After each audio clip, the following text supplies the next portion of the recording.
खुशामदीद नाजरीन, आप देख रहे हैं हिंदुस्तान डेली के लिए मुंबई से bureau report.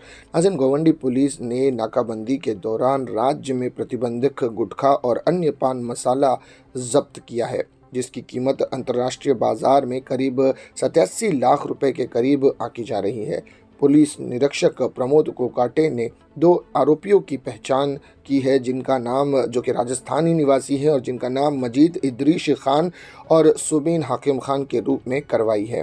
Govandi police station के वरिष्ठ पुलिस निरीक्षक सुदर्शन होनवाड जरकर ने बताया कि देर रात हाईवे पर पुलिस की नाकाबंदी लगाई गई थी। इस समय 2 ट्रक मुंबई में दाखिल हुए, जिस पर राजस्थान का नंबर था। मौके पर खड़े अधिकारियों को संदिग्ध लगा और उन्होंने दोनों ट्रकों की तलाशी ली। तलाशी के दौरान उसमें बड़े पैमाने पर प्रतिबंधित गुटखा और अन्य पान मसाला मिला, जिसके बाद दोनों चालकों को गिरफ्तार कर लिया गया।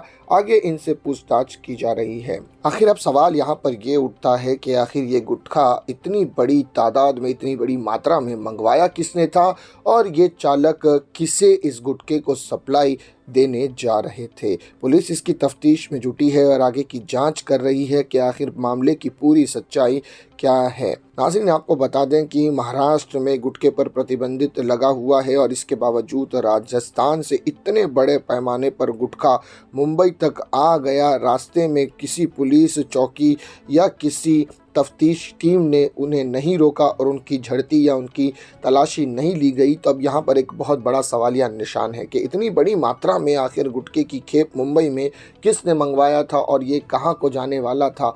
बहरहाल गोवंडी पुलिस की एक सराहनीय कामगिरी है, जिन्होंने चाको चौबंद रहते हुए इस बड़े कांड का खुलासा किया है और एक बड़ी खेप को पकड़ा है, जो कि गुटखा मुंबई में बड़े पैमाने पर लाया जा रहा था, जिसकी अंतर्राष्ट्रीय कीमत बताई जा रही है 87 लाख रुपए के करीब। नाज़रीन, गोवंडी पुलिस की कारकिर्दगी को और इनके कार्य को सराहा ज़रूर जाएगा। इसी तरह की खबरों के लिए नाज़रीन हमारे चैनल को सब्सक्राइब कीजिएगा। मैं सिराज शेख, हिंदुस्तान डेली से फिर मिलूंगा किसी अगली खबर के साथ। तब तक के लिए जय हिंद।